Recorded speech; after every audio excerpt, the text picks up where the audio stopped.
Ok. Después se puede cortar.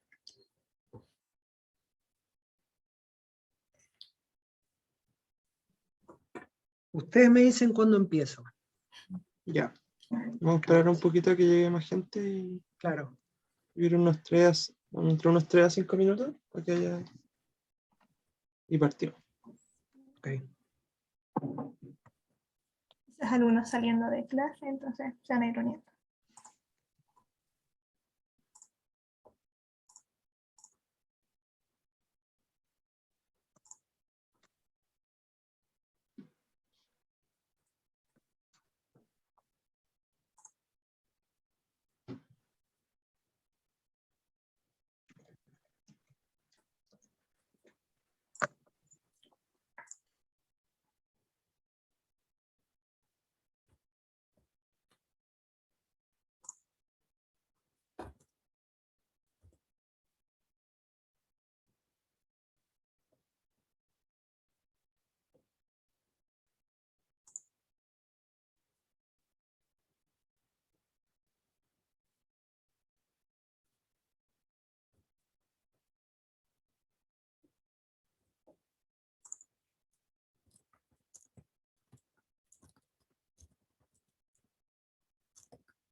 Ya, entonces vamos a partir nomás para no perder tiempo. Ok. Les aviso a todos que vamos a tener las preguntas al final y los dejo a todos muy bienvenidos a esta super charla que organizamos con el capítulo de Ingeniería Biomédica y Facundo, que lo va a presentar con más detalle Niki. Perdón, Niki. Y entonces aquí nuestro invitado especial, Facundo Bermejo, él es ingeniero civil biomédico de la Universidad Nacional de Entre Ríos.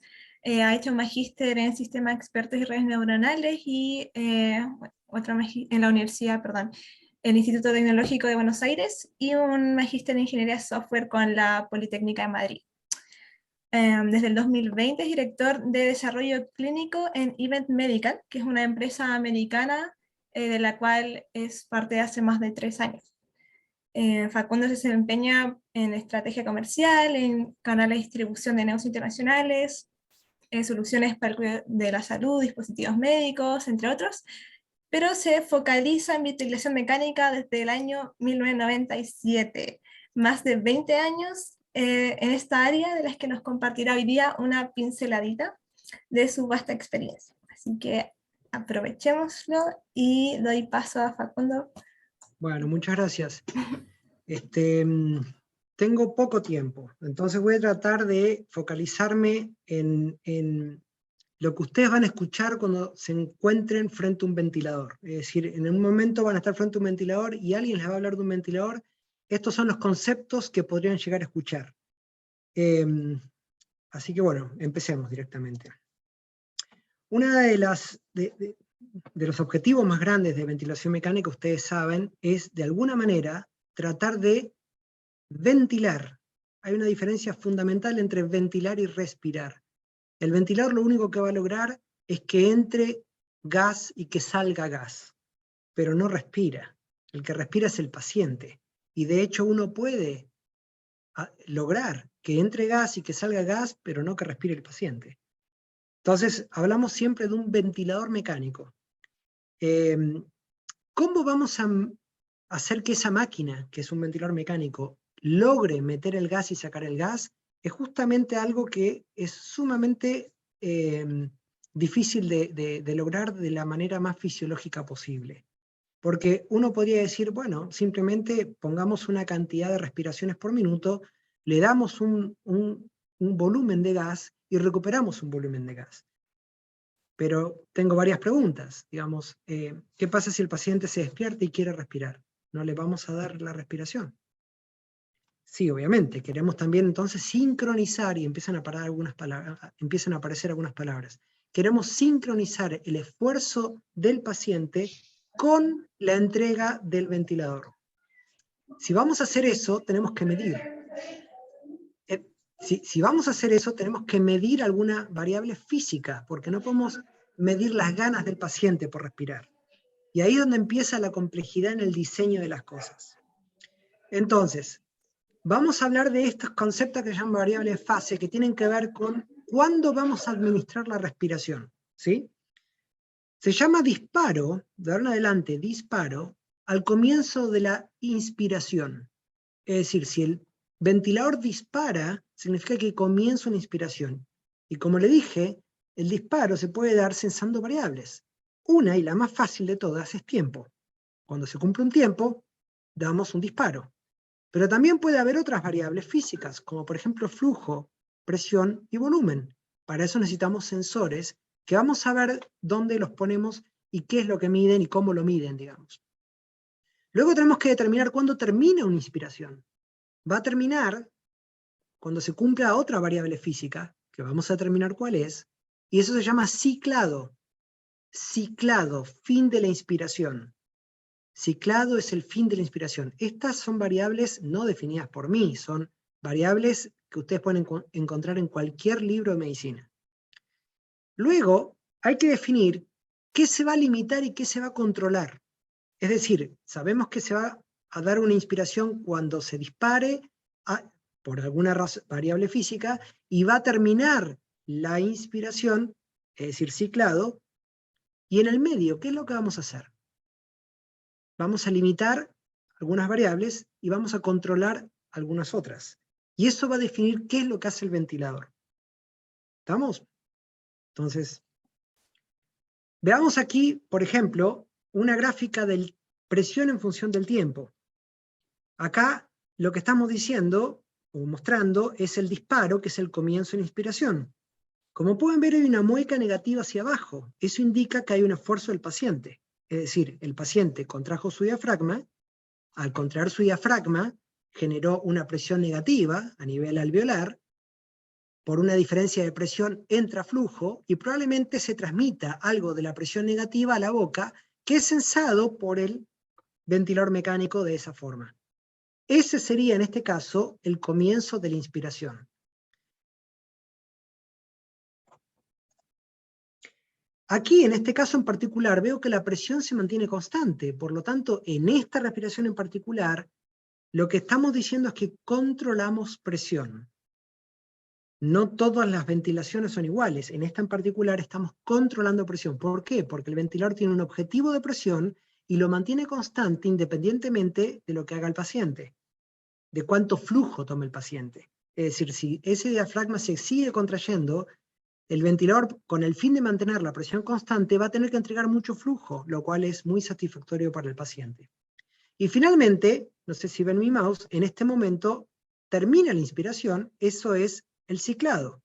En este caso en particular, ciclamos por tiempo, es decir, terminamos la inspiración cuando se cumple un tiempo determinado. No hay que confundir el límite de presión con el ciclado de presión. Los médicos tienden a confundir este concepto. Cuando nosotros decimos que limitamos la presión, no estamos garantizando que ese nivel de presión se alcance. Lo único que estamos diciendo es que no va a ser superior a. Cuando decimos que controlamos, lo que decimos es que el ventilador va a hacer lo que tenga que hacer para llegar a ese valor de presión. Tiene un ciclo cerrado. Ya veremos más adelante esto.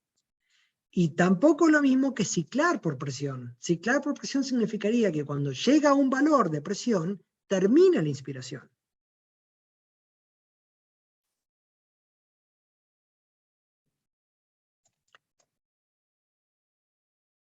El ciclado se puede dar, como dije anteriormente, por tiempo, se puede dar también por volumen, e incluso se puede dar por flujo.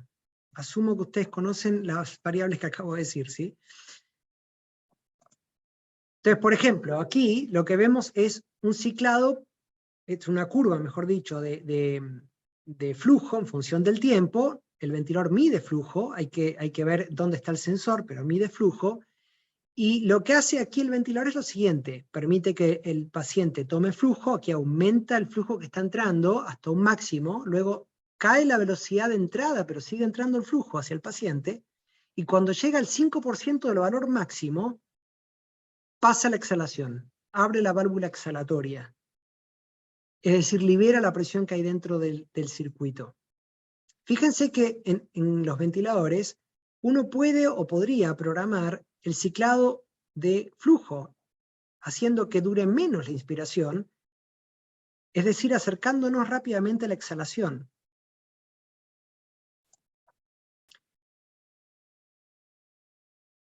A diferencia, o sea, en función del tipo de paciente que ustedes tengan, van a tener diferentes tipos de ciclado, diferentes tipos de control, diferentes tipos de disparo.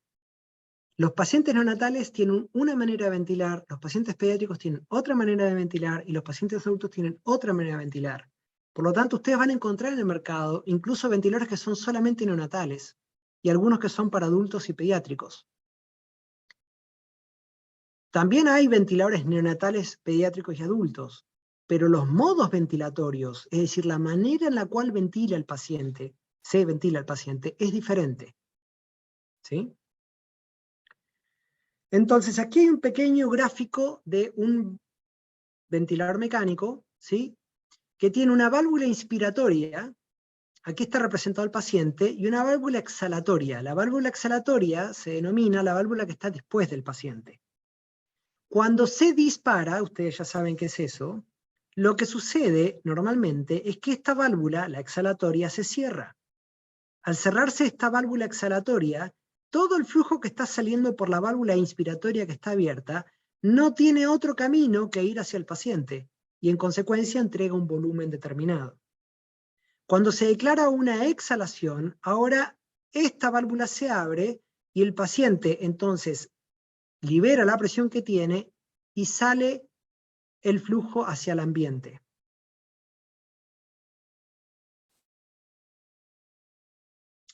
Algunas cosas importantes, y esto es un popurrí de cosas que voy a ir tirando.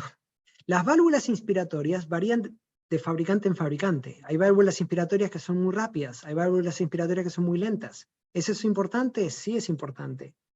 Porque si es lenta, un paciente neonatal, por ejemplo, no recibiría el flujo rápidamente. Y para un paciente neonatal, para que sepan, el tiempo inspiratorio normalmente es de 0.3 segundos. Es decir, es menos de medio segundo. Por lo tanto, tardar en darle ese flujo podría hacer que el paciente no esté cómodo. Lamentablemente los pacientes no hablan, menos los neonatales.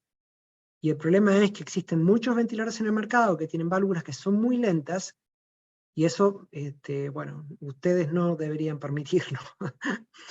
Uno se pregunta por qué un ventilador es barato. Bueno, porque la válvula es barata. Y las válvulas exhalatorias también tienen sus tiempos. Para que se den cuenta de los tiempos, una válvula inspiratoria debería reaccionar en 2 milisegundos y una válvula exhalatoria debería reaccionar en 3 milisegundos. Más o menos esos son los valores que deberían funcionar. Hay válvulas en el mercado que duran 75 milisegundos. Es mucho, es casi 100 milisegundos, y como dijo un paciente neonatal, tiene un tiempo inspiratorio de 0,3. No podemos tardar un tercio de ese tiempo en abrir la válvula. Bueno, habiendo dicho esto, la pregunta es ¿dónde debemos medir y qué debemos medir? Porque nosotros estamos entregando presión. ¿Dónde medimos presión? ¿Medimos presión aquí?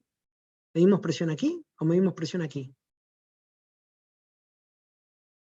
Buena pregunta. Por otro lado, algunas cosas que le digo. nosotros sacamos por acá un volumen, ¿no? Un volumen determinado. El ventilador mecánico está a temperatura ambiente. Luego de la válvula inspiratoria, normalmente hay un humidificador. Un humidificador es un aparato que lo que hace es calentar el aire, lo eleva hasta 39 grados centígrados, está a 20 grados centígrados, lo eleva a 39 grados centígrados, y además le da otro gas, que es vapor de agua. Así que salió a 20 grados, pero después del humidificador y antes del paciente, la temperatura va a aumentar, y encima vamos a tener un gas más. ¿Qué les estoy diciendo básicamente? Que el gas que salió de aquí ya no es el mismo que el que llegó acá. Porque si por acá salieron, digo cualquier cosa, 500 mililitros y calentamos ese gas por la ley de Boyle-Marriott, ¿qué es lo que va a pasar con el gas cuando se calienta? Aumentar el volumen. Y si encima le aumentamos el gas que tiene, porque le agregamos agua en estado gaseoso, cuando llega acá tenemos más volumen. Por lo tanto, medir aquí distalmente podría generar un error si no compensamos cada una de las cosas que les acabo de decir. Por lo tanto, los ventiladores, cuando ustedes los encienden, déjenme mostrarles acá, esta es la pantalla de un ventilador cuando ustedes la encienden, ¿sí? Lo primero que le va a preguntar No es lo el tipo de... estamos viendo, Facundo. Ah, ¿no la están viendo? Discúlpenme un segundito entonces. A ver, ¿cómo hago acá?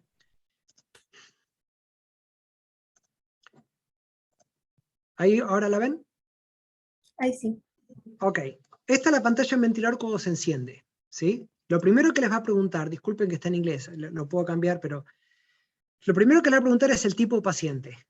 Casi todos los ventiladores tienen esto, ¿sí? Entonces, pediátrico, neonatal, ¿sí? O adulto. Imaginemos que yo pongo adulto. Luego, el peso corporal ideal del paciente. No confundan con el peso real del paciente, es el peso ideal, que depende de la altura. Hay una relación directa con la altura, ¿sí? Entonces, por ejemplo, en mi caso, que yo tengo 1,70 m, por ejemplo, mi peso corporal ideal es 71. ¿Por qué es eso? Porque no importa si engordo, mis pulmones son iguales. No van a cambiar mis pulmones. Por lo tanto, siempre hablamos del peso corporal ideal. El ventilador se va a adaptar, va a dar una programación que va en función de ese peso corporal ideal. La mayoría de los ventiladores tienen esta pantalla o una pantalla similar a esta, así que es algo que ustedes deberían saber. Luego les pregunta la interfase. Por interfase estamos hablando de cómo van a administrar la ventilación mecánica. Podría ser, por supuesto, con un tubo endotraqueal, que es un tubo que va hasta la tráquea, lo ven en todas las películas y hoy por el COVID se hizo muy famoso, la intubación. También puede ser administrado con máscaras y también puede ser administrado con cánulas, que son dos tubitos que se meten por la nariz, si son, digamos, entra por la interfase y a veces llegan hasta la tráquea. Esas son las tres interfaces que se utilizan. Asumamos que es intubación. Fíjense que uno de los parámetros que me está preguntando acá es el tipo de humidificación. El humidificador es el dispositivo que yo les dije. Yo le tengo que decir al ventilador que hay un humidificador, porque ahora va a compensar el volumen que está administrando sabiendo que se va a expandir. Por lo tanto, si ustedes programan 500 mililitros, no va a entregar 500 mililitros, va a entregar un poco menos, porque sabe que va a haber una expansión de ese gas y además humidificación activa. ¿Estamos? Por eso es importante poner eso aquí. Además, aquí dice calibración, ¿no? Entonces voy a poner calibración, bloquear la I del circuito. ¿Saben lo que es un circuito paciente? Es básicamente lo que les mostré en el gráfico anterior, es un tubo que sale del ventilador, que llega hasta la I paciente, y un tubo que vuelve, que se llama rama exhalatoria, que vuelve al ventilador. Entonces, a mí lo que me está diciendo ahí el ventilador es que tape esa I paciente. La tapo con la mano y con un guante. ¿Y para qué me pide eso? Primero lo que va a hacer es ver si hay fugas, porque no queremos que el médico empiece a ventilar y ese circuito esté abierto sin que se hayan dado cuenta y esté perdiendo la presión al ambiente.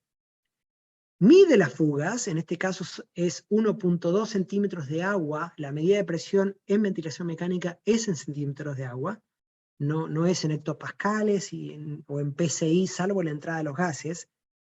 Y luego calcula la compliance del circuito paciente.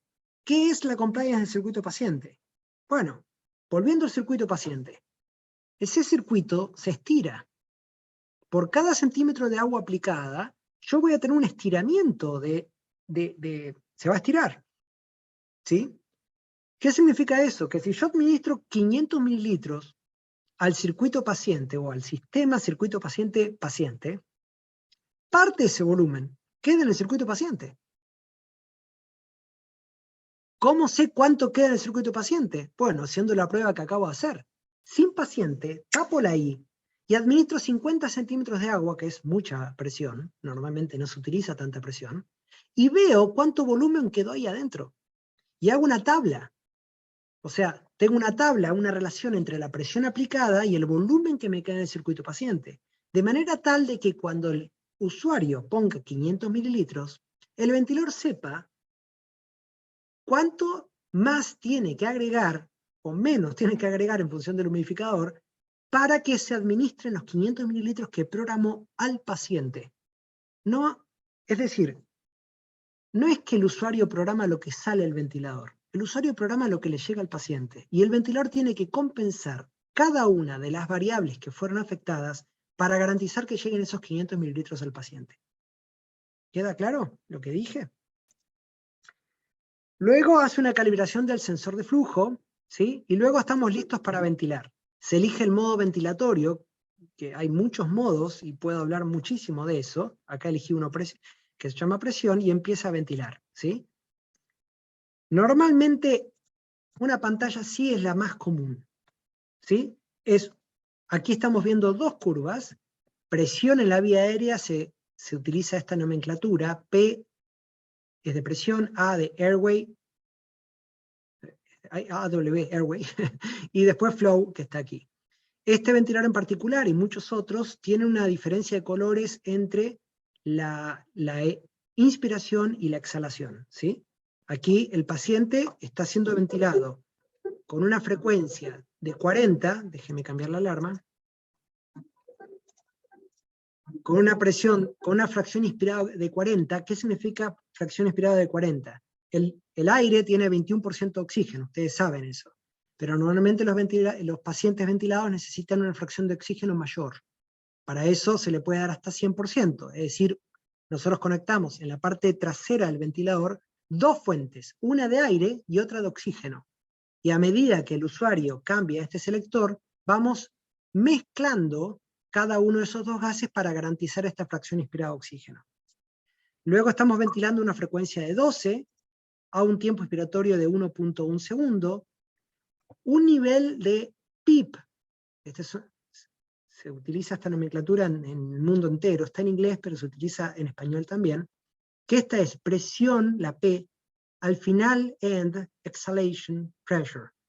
Es presión positiva al final de la exhalación, que es este nivel de presión que está aquí, ¿ven? Con el mouse. Está programado en 5, ¿ven que está en 5 aquí? ¿Sí? No terminamos de liberar toda la presión en esos pulmones, porque justamente la razón por la cual la mayoría de los pacientes terminan una terapia intensiva es porque sus pulmones están colapsando, es decir, los alvéolos están cerrando, y cuesta mucho abrirlos. Es como un globo, cuando ustedes lo inflan, la primera inflada cuesta mucho más, tiene una baja compliance, se llama.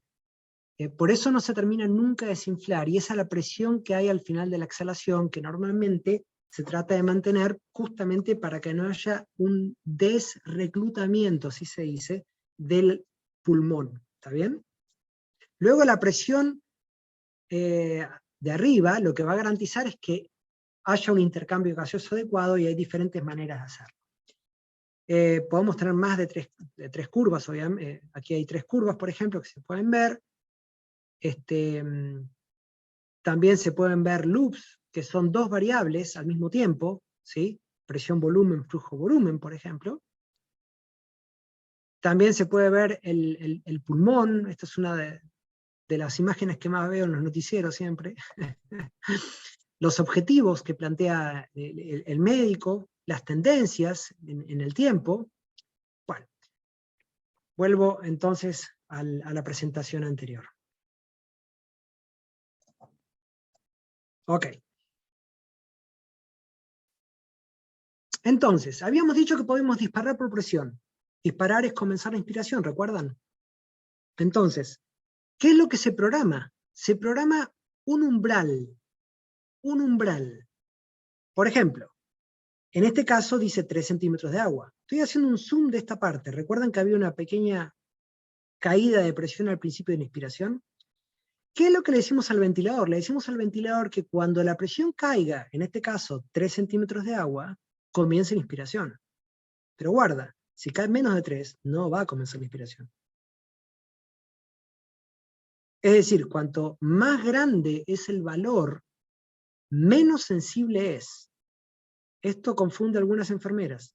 Cuanto más grande es el valor, que parece que es más sensible, porque se llama sensibilidad este setting, en realidad es menos sensible, ¿sí? Porque estamos alejándonos del cero, ¿sí? O del nivel de cero. Algunos de ustedes podrían decirme, bueno, ¿por qué no lo ponemos en cero? Porque hay ruido. Porque constantemente esto se está moviendo.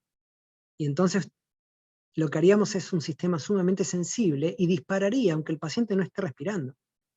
Por lo tanto, hay que encontrar un nivel de umbral que sea lo más bajo posible, siempre y cuando no exista lo que se denomina autodisparo. ¿Estamos? Esto es un desafío. Es un desafío porque lo cómodo para cualquier médico o enfermera, para no tener alarmas, es poner este valor alto. Pero si ponen este valor alto, van a tener algo como esto. Van a tener una inspiración, y aquí el paciente respiró, pero no pasó nada. El ventilador no hizo nada.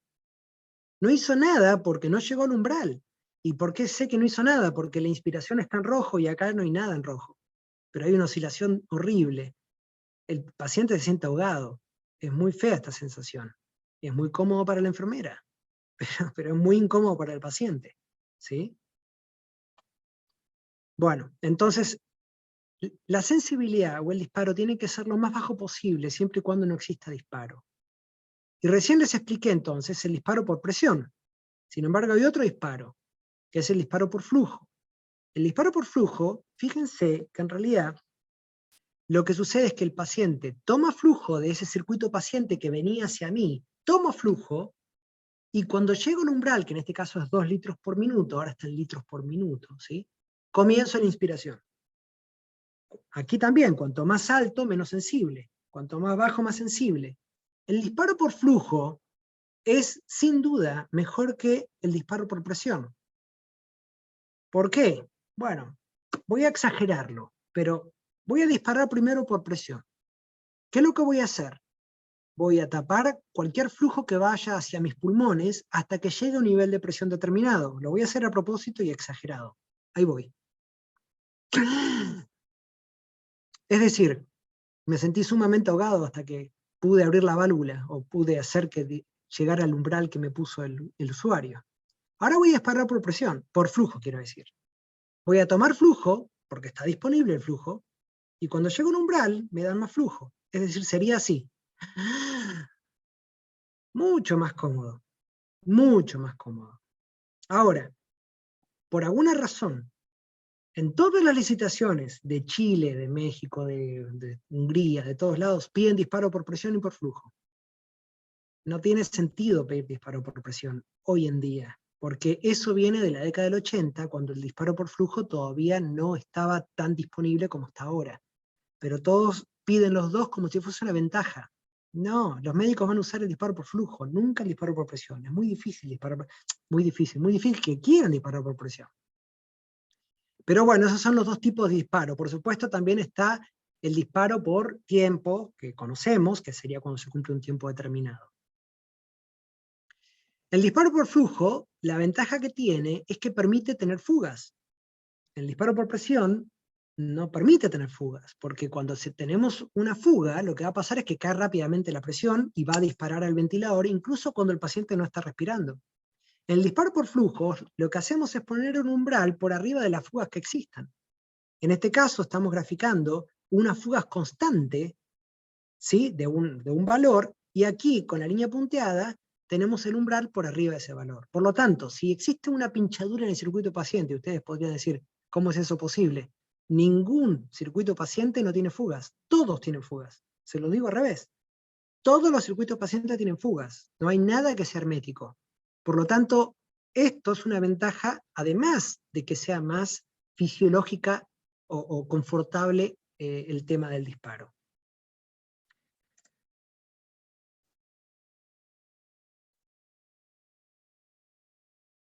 Aquí es lo que le decía anteriormente, ahora lo bajé mucho y parece que el paciente está respirando un montón, pero en realidad no está respirando un montón. Lo que está sucediendo es que o hay una fuga muy alta, o la sensibilidad está muy baja, y en consecuencia se están dando todas las respiraciones que se pueden dar, que pueden llegar a 200 respiraciones por minuto, cuando el paciente en realidad no lo está haciendo.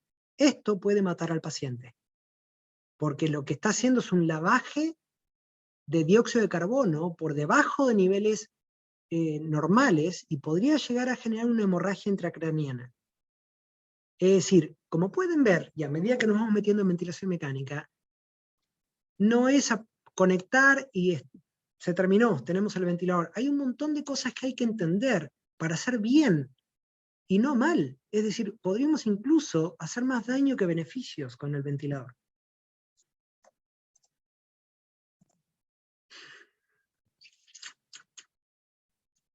Hay básicamente 3 curvas temporales que son las más conocidas, y las vimos recién en el ventilador. La de presión en función del tiempo, la de flujo en función del tiempo, y la de volumen en función del tiempo. Hay algunos ventiladores que agregan presión esofágica en función del tiempo. Para eso se necesita un catéter esofágico que se pone hasta nivel del esófago, y un globo o un balón que se infla y queda solidario al esófago, de manera tal de que cuando hay una contracción del diafragma, ese balón se estira y se mide la presión negativa que el paciente hace. Esa información es incluso mejor que la presión en la vía aérea en relación a conocer qué está haciendo el paciente y si existe una sincronización que sea buena. Es decir, que cuando hay una contracción del diafragma le estemos dando una ventilación adecuadamente al paciente. Estas entonces son las 3 curvas que normalmente aparecen, o 4 que aparecen en el ventilador: presión, flujo, volumen y presión esofágica. Si el paciente está despierto, normalmente la presión esofágica tiene una parte negativa, porque justamente se dio con la contracción del diafragma. Si el paciente está sedado, no hay mueca negativa. También puede pasar cuando en realidad estamos autodisparando, o incluso cuando el paciente no hace esfuerzos aunque esté despierto. No voy a entrar con esto, porque es mucho, y me voy a ir directamente a la modelización, que a ustedes les puede llegar a interesar. Todo eso está en la presentación que ustedes tienen, y lo pueden ver con tranquilidad, y si tienen preguntas estoy feliz de responder. Esto que está aquí es una micro fotografía, digamos, de una unidad alveolar. El pulmón, ustedes saben, tiene diferentes ramificaciones, y al final del pulmón hay lo que se llaman sacos alveolares. Normalmente hay 300 millones de alveolos en una persona normal, y si extendemos cada uno de esos alveolos, tienen una superficie que se llama superficie de intercambio gaseosa, que es aproximadamente una cancha de tenis, para que se den una idea de cuánto permite, o de tejido que permite un intercambio gaseoso.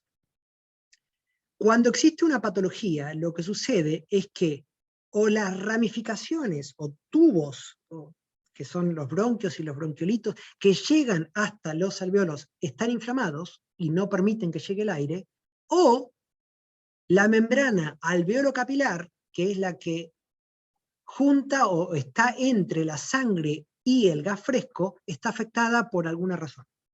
¿Sí? Es decir, esos 7 micrones que tiene la membrana alveolo-capilar se ensanchan, y ese pequeño cambio no permite la difusión de los gases.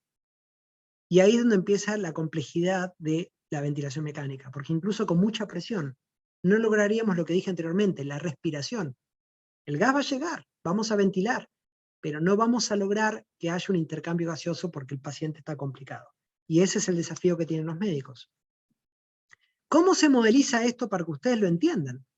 Bueno, nosotros podríamos decir que hay un área o un componente resistivo que está dado por las vías aéreas y un componente elástico que está dado por el alvéolo.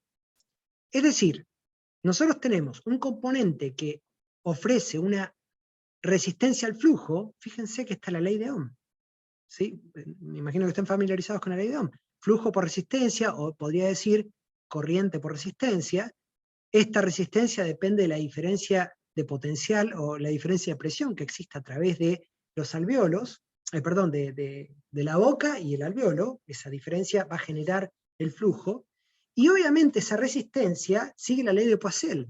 Pueden buscarla en internet, quedó acá grabado el nombre, que depende del radio, depende del largo, es decir, cualquier cosa que afecte las propiedades mecánicas de esos conductos va a afectar la resistencia, y en consecuencia lo que va a percibir el que está usando el ventilador es que le cuesta más incorporar justamente un volumen al paciente. Por otro lado, tenemos el componente elástico, que tiene que ver con que ahora ese globito que está al final, que se llama alvéolo, se estira. Esto sería como un capacitor, desde el punto de vista electrónico. Es decir, que ahora gana un volumen, una carga, y a medida que va ganando un volumen, va aumentando su voltaje, su presión. ¿Sí? ¿Qué tan duro se hace alvéolo? Cambia la capacitancia, ¿sí? del sistema. Estoy hablando de componentes electrónicos y de componentes mecánicos al mismo tiempo.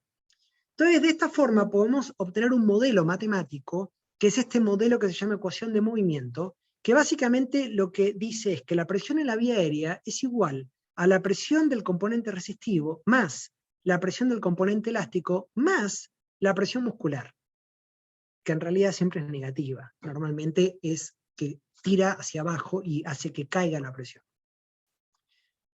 Concentrémonos entonces en estos dos. El primero era el componente resistivo que dije anteriormente, que está dado o representado por esta parte, que es flujo por resistencia, y luego tenemos el componente elástico, que es volumen sobre compliance. Fíjense que esta ecuación es muy simple de modelizar, y de alguna manera, ustedes, recordando esta ecuación, pueden tener alguna charla con algún médico, porque los médicos están familiarizados con esto y les van a decir: tengo un paciente con una resistencia respiratoria alta, tengo un paciente con una elastancia baja, ¿sí? Y esas dos cosas a ustedes les permite saber cómo afecta esto, es decir, cómo va a afectar finalmente el aumento o la disminución de la presión en la vía aérea, si es que no cambiamos todos los términos.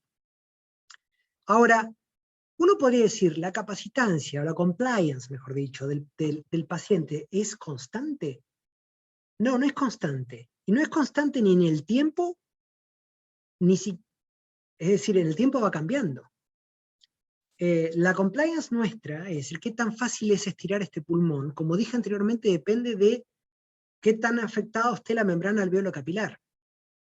Si yo hoy limpio, pongo agua en mis pulmones y saco esa agua, sale como con detergente, como si tuviese detergente. Ese detergente es lo que se llama surfactante. El surfactante es un fosfolípido tensoactivo que está en los alvéolos, que lo que permite justamente es permitir que se estiren fácilmente esos alvéolos. Por eso cuando alguien se ahoga, el problema no es inmediato, sino posterior, porque esos pulmones se van a poner muy duros en los próximos 48 días, 48 horas quiero decir, hasta que se genera el fosfolípido tensoactivo, el surfactante nuevamente. En los pacientes neonatales, por ejemplo, eso se hace justo antes del parto. Por eso cuando nacen antes, no tienen surfactante y por eso terminan en terapia intensiva, porque no pueden estirar bien sus pulmones. No es que no estén desarrollados, no tienen surfactante. Ese surfactante, bueno, también es parte del desarrollo, pero es el que permitiría que puedan respirar adecuadamente. En la parte neonatal se aplica surfactante de origen animal, y de esa manera se soluciona de alguna forma. En adultos es mucho más difícil. Cuando uno tiene una enfermedad como COVID, que va afectando los pulmones, también cambia la mecánica pulmonar. Y lo que cambia justamente es este valor que está acá, y a veces incluso este valor que está acá. Cuando una persona tiene asma, cambia la resistencia, no la compliance, la resistencia. Es decir, cada patología va a afectar diferentes cosas del sistema respiratorio. Ahora, si yo agarro agarro un pulmón determinado, ¿sí? Y le aplico cierta presión, lo que obtengo es un punto donde aquí tengo presión y aquí tengo volumen, no lo grafiqué. Presión, aquí abajo, volumen. Al principio incremento la presión y no gano volumen, porque ese pulmón está colapsado. ¿Sí? Luego aplico un poco más de presión y sigo sin abrir nada de volumen. Y luego un poquito más y hay un poquito de volumen, y luego empieza a mejorar lo que denomino compliance. La compliance es la relación presión-volumen. ¿Sí? Y lo sé por lo que dije aquí. Aquí. El término de compliance, si yo despejo aquí compliance y me olvido de este término, compliance pasa multiplicando para acá, presión pasa dividiendo para acá, y me queda que la compliance es volumen sobre presión. Entonces, básicamente es la pendiente de esta curva que está aquí. Si aquí tengo presión y aquí tengo volumen, la pendiente de esta curva es la compliance. Aquí abajo, la pendiente de esta curva es casi cero. Es muy mala la relación. Aumento la presión infinitamente y parece que no aumento volumen. Aquí mejora, ¿sí? Y luego llega un momento en que no logro ahora estirarlo más, porque está totalmente estirado ese alveolo, ese pulmón, y por más que aumente la presión, no aumenta el volumen. Esto que estamos haciendo acá, ¿sí? Se denomina, esto es la curva presión-volumen. Y esto se hizo estáticamente, es decir, se hizo con una cierta técnica. Observen que cuando yo bajo la presión, no vuelvo por el mismo camino. ¿Ven? El pulmón tiene histéresis. ¿Y eso es importante? Sí, es sumamente importante. ¿Recuerdan que yo les hablé del nivel de PIP? Si yo pongo el PIP en cero, es decir, si yo voy a PIP, sin presión al final de la exhalación, lo que voy a hacer es volver a este punto en cada respiración. Eso genera que los alveolos se cierren y se abran, se cierran y se abran, se cierran y se abran. Si yo les pido a ustedes que aplaudan todo el día, ¿saben cómo les quedan las manos? Bueno, los alveolos les quedan igual. No queremos que suceda eso, entonces queremos dejarlos abiertos. Básicamente lo que se estoy diciendo es que en vez de llegar a este punto, lo mantengamos como por acá. De esta forma, vamos a llegar a este punto. Y aquí tengo una muy buena relación presión-volumen. Ahora, no vuelvo por acá. Vengo así y vuelvo por acá. Hay un bucle aquí, que era lo que habíamos observado en los bucles que les mostré en el ventilador, que eran las dos curvas, presión-volumen. Por eso es interesante para el médico, ¿sí? Entonces, a esto lo vamos a denominar punto de inflexión inferior. Y a esto lo vamos a denominar punto de inflexión superior. Queremos ventilar en este rango, porque aquí también estamos generando daño. Aquí daño por cierre, y aquí daño porque está sobreestirado. ¿Sí? Sobredistensión se llama esta área de la curva. Y esto se llama desreclutamiento. Estoy tirando un montón de conceptos que siento marearlos con tantas cosas. Cada uno de estos temas se puede, obviamente, expandir. Fíjense que acá dice WOB. WOB es Work of Breathing. Trabajo respiratorio. ¿Por qué trabajo respiratorio? Porque trabajo respiratorio, ¿cómo se define trabajo? Rápidamente, fuerza por distancia. Pero si hacemos un modelito de un volumen, un área, y jugamos con las variables, me queda que trabajo es volumen por presión. Pueden jugar y lo van a hacer. Volumen por presión es esta curva que está acá. Entonces el área de esta curva me da el trabajo el trabajo total respiratorio del paciente, que es una variable importante porque está relacionada con diferentes procesos de la ventilación mecánica. Bueno. Fíjense, esta curva tiene un PIP de 3 y esta curva tiene un PIP de 8. ¿Cuál creen que es mejor en este caso? ¿Sí? Bueno, están todos en silencio. La de 8 genera menos desreclutamiento. Por eso el bucle presión-volumen es importante, porque el médico podría rápidamente ver si tiene que aumentar el nivel de PIP. Si aquí hubiese sobredistensión, que se podría ver porque se acuesta la curva al final, el médico podría decir, no pongamos tanta presión porque estamos sobredistendiendo el pulmón. Y la sobredistensión puede generar un neumotórax, una rotura de los alvéolos. Además, incluso si no genera una rotura de los alvéolos o del pulmón, si hay mucha presión sobre el pulmón, adivinen qué está entre medio de los dos pulmones. El corazón. Y si le aplico mucha presión al corazón, el ventrículo izquierdo del corazón no va a tener espacio para llenarse de sangre. Por lo tanto, sí voy a lograr que tengamos una ventilación adecuada, pero la relación ventilación-perfusión se va a ver afectada porque no estoy permitiendo, por mi terapia, una buena circulación hacia los pulmones. Por lo tanto, voy a tener una mala oxigenación, pero no porque no le esté dando aire, o gas, mejor dicho, sino porque no permito que la sangre pase por los sacos alveolares para justamente permitir una mejor oxigenación. Me va quedando poco tiempo y bueno, podría seguir hablando de esto mucho más tiempo. Déjenme finalmente mostrarles un diagrama en bloques de un ventilador mecánico, a ver si lo veo. Ahí está. Bueno, voy a dejar acá el ventilador y acepto preguntas a partir de este momento porque quedan 12 minutos, así que bueno, háganme las preguntas que quieran. Pueden ir haciendo las preguntas por el chat, chiquillo y chiquillo.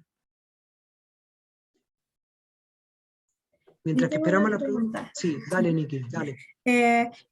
La ventilación que hemos visto ha sido todo en pacientes sedados, ¿cierto? Porque también podría hacerse en pacientes que tengan reflejos de ventilar y Sí, por la supuesto. ventilación sea un soporte solamente. Es excelente la pregunta. En realidad, el 80% de los pacientes que están en una terapia intensiva están disparando el ventilador. Están con reflejo, están respirando. Así que sí, al contrario, queremos que respiren y queremos que exista una sincronización. Por eso hablábamos de disparo, midiendo variables físicas. Sí, queremos que exista interacción del paciente y justamente cuanto más rápido ese paciente esté con actividad, menos tiempo va a estar en el ventilador. Los médicos no quieren que esté mucho tiempo en el ventilador, porque cuanto más tiempo está en el ventilador, más posibilidades de tener otras complicaciones hay. Desde infecciones intrahospitalarias hasta daños en el pulmón. Así que esto es como una rehabilitación en tiempo real. A medida que el paciente pueda hacer cosas, se le permite hacer cosas y los médicos quieren que eso suceda para que esté menos tiempo. Entonces, en ese sentido, ¿por qué no se ocupa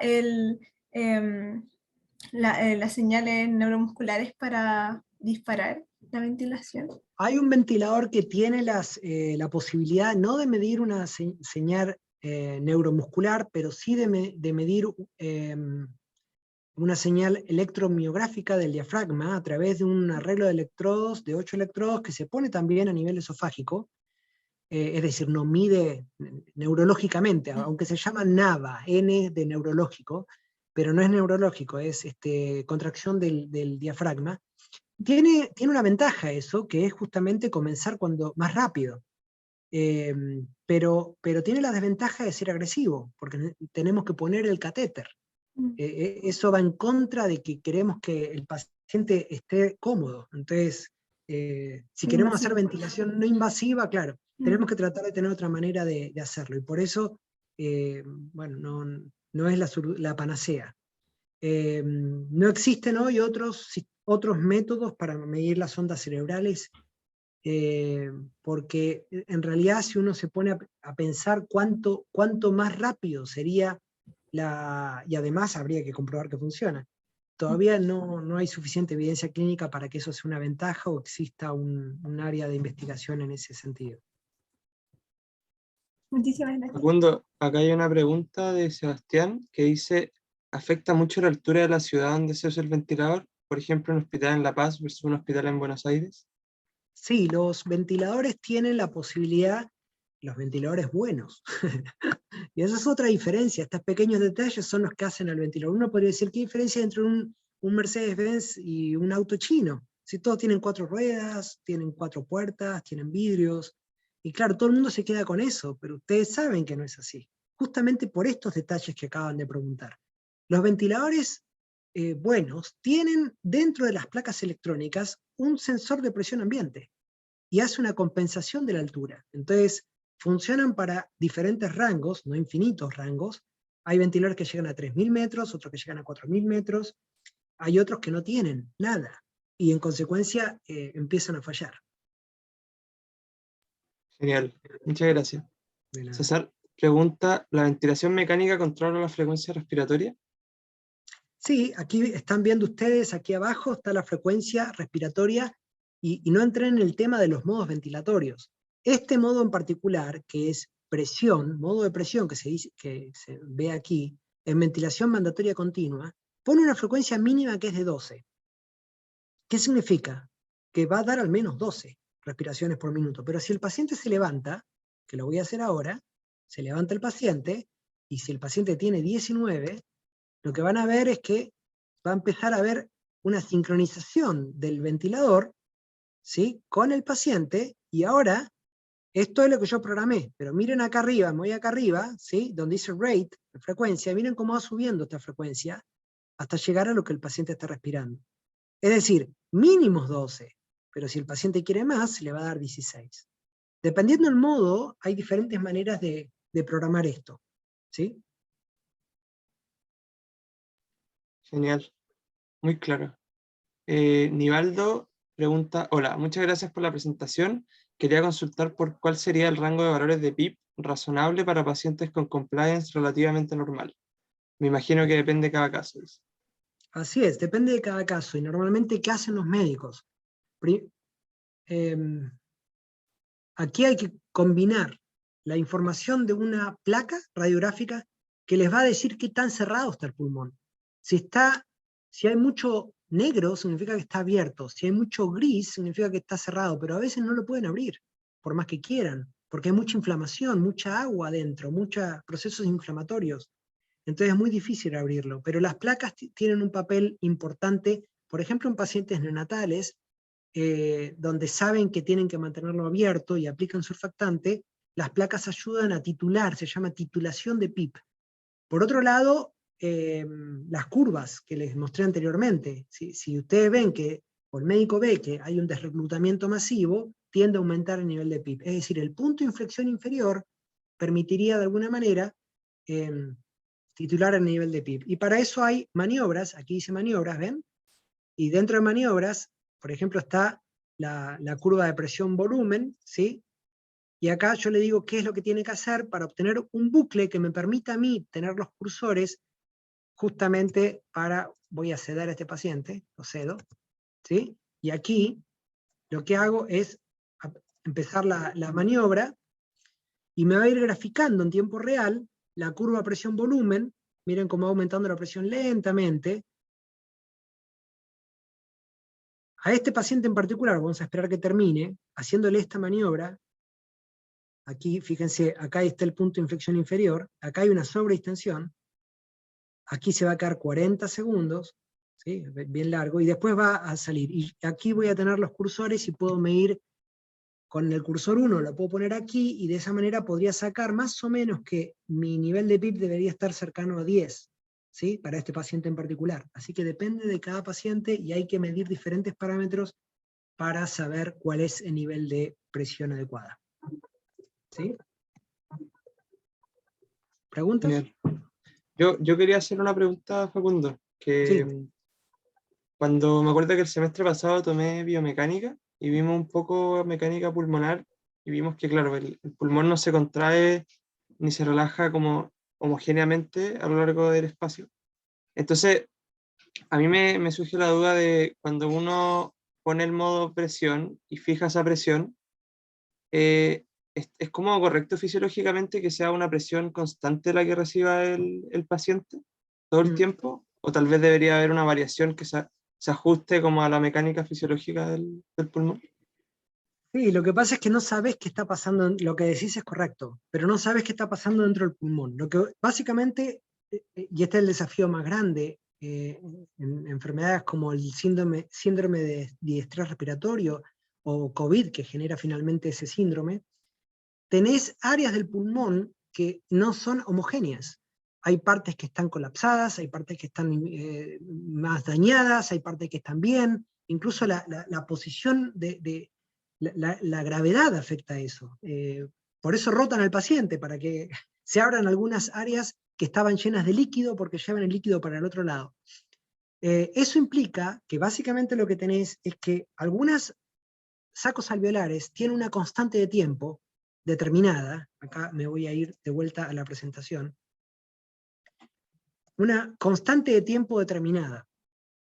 Entonces, obviamente, si vos aplicás un nivel de voltaje a un montón de capacitores, algunos se van a cargar en forma inmediata, pero otros no, van a tardar más constante de tiempo en cargarse, dependiendo de la resistencia y de la compliance que tengan cada uno de sus circuitos. Pero lo que vas a lograr es que cada uno llegue al máximo aplicando presión. Si ventilás por volumen, que es la otra manera más conocida, lo que estás haciendo es entregando una corriente constante que de alguna manera podría generar altas presiones regionales, y eso genera daño. Es decir, para pacientes con enfermedades heterogéneas, en realidad el modo presión es el que permite una mejor ventilación, respetando las constantes de tiempo regionales de cada sector del pulmón. Ya, perfecto. Ya mucho más claro. Muchas gracias. De nada. Si alguien más tiene dudas, aprovechando que ya queda poquito. Uy, ahí justo alguien mandó una, Nivaldo. Dice, muchas gracias por la respuesta anterior. Otra consulta. En pacientes COVID, dado que se tiene una menor compliance, en términos generales, ¿cuáles son los principales cambios en cuanto a los parámetros de calibración del ventilador? Por ejemplo, ¿se suele aumentar el tiempo de inspiración o es el mismo?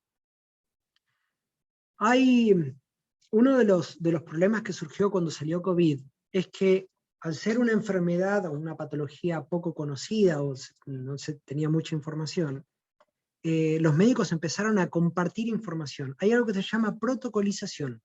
La protocolización tiene que ver con seguir una especie de algoritmo, ¿sí? Si pasa esto, hacemos esto, si pasa esto, hacemos esto, y así van ventilando al paciente. Algunos médicos conocidos del mundo, el doctor Gattinoni, el doctor Amato, el doctor McIntyre, cada uno de ellos fue recomendando o poniéndose de acuerdo en tener protocolos. Esos protocolos fueron cambiando con el tiempo, porque cada vez se tenía más información. Pero lo cierto es que uno podría tener un protocolo hecho por Amato diferente a hecho por Brochard, que es otro médico francés. ¿Por qué? Porque Amato es mucho más agresivo y Brochard es menos agresivo. Por lo tanto, yo no podría decirte cuál es mejor. Cada uno va a defender lo suyo, y son totalmente diferentes las estrategias. Y bueno, entonces, no podría decirte cuál es el setting ideal para una patología en particular, porque como ustedes saben, cada médico puede tener una manera diferente de hacerlo. Y dicho sea de paso, y quiero aclarar esto, existen hospitales que tienen acreditación de Joint Commission. La acreditación de Joint Commission lo que pide es que existe un protocolo a seguir, es decir, este algoritmo que estoy diciendo. No quieren los americanos, que es lo que hicieron Joint Commission, no quieren que, si ustedes van a una terapia intensiva, la calidad de la ventilación mecánica depende del médico de turno que les tocó. Lo que quieren es que el hospital, ustedes van a la alemana o a la clínica Las Condes, porque creen que es buena, y es buena porque es la clínica Las Condes, no porque está el doctor Pepito. Por lo tanto, debería existir una protocolización. Eso que estoy diciendo, en las clínicas que les dije existe, pero en otras no. Y depende del médico que uno le toque. Entonces, volviendo a tu pregunta, Las Condes puede tener un protocolo totalmente diferente al que tiene la alemana. Y los dos pueden ser buenos.